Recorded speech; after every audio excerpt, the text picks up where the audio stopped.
I'm Hillary Scott. I'm boss lady at Sassy Green Lady LLC. I have a Etsy shop and I have a website where I explore different references to the Golden Girls and relate it sometimes to my life or just everyday life in general. All right, I can pick up a cue. Picture it. I definitely want to attend more drag con or fairs. I think I'm going to apply again to Bust. Maybe get some regular slots at every Saturday or something like that at like certain fairs. Work with people, maybe doing smaller projects because I did it with the Golden Gays. I printed their t-shirts.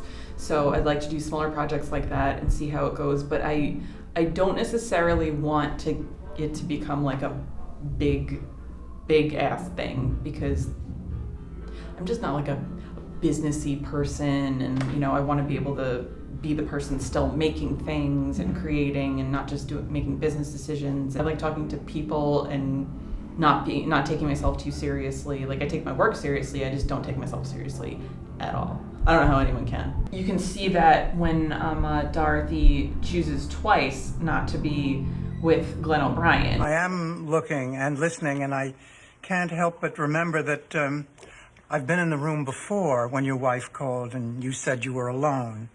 Then you were cheating on her. With you? Yes, but I've also been Bernice and had my husband call me, and he was always alone too. I'm not saying you're a cheater. I'm not saying that you're like Stan. I don't know, maybe there's something wrong with me that I'm not trusting enough, but I'm gonna need some time. She chose to be by herself instead of in the wrong situation at that point, she was in her early 60s, I think. That's pretty awesome that she wouldn't just be like, well, I guess I'm old, so I have to settle for this. No, you don't have to settle for anything ever. You can still be happy. You can still, like, your time is, if you're going to spend it on someone, you should be really in it to win it, and so should they. It shouldn't just be like, oh, well, I guess this is what's here right now, so this is what I'll take for the last part of my life. I find this very strange coming from you, Aunt Blanche, because from the stories I've heard, you're not exactly a saint. No, you're right. I do enjoy the company of gentlemen. Always have. But I can promise you one thing, Lucy. When I'm with the man, it's because I like him, not because I want him to like me. When I turned 16, it seemed like everything changed overnight. I shot up and out. The braces came off. And finally, the boys started to notice me. And it was nice to be noticed, to be liked. Oh, baby.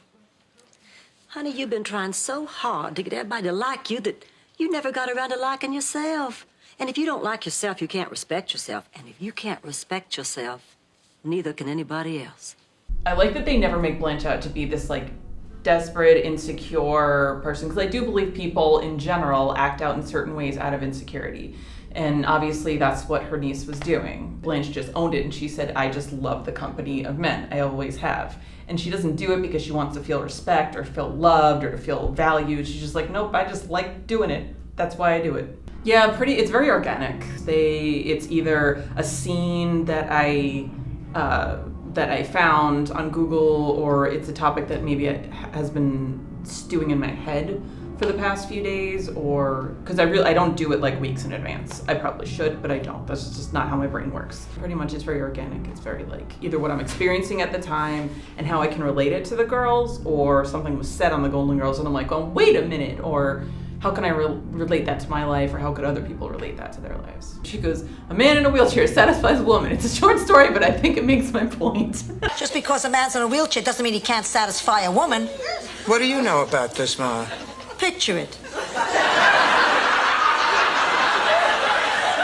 Sicily, 1914. A man in a wheelchair satisfies a woman. It's a short story, but I think it makes my point.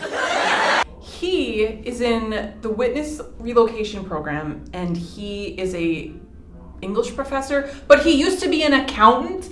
A professor? Really? What did you on your free time? Like, you're reading all the classics and how did that work? While you were crunching numbers? And it's such like a high level, and there's like college students there, and like that's not exactly private. Like, I don't know. You have to go to the actual house that their house was modeled on, because I've been on the street in front of the house, and it's it's like a religious experience. It really, really is. I was starstruck by a house.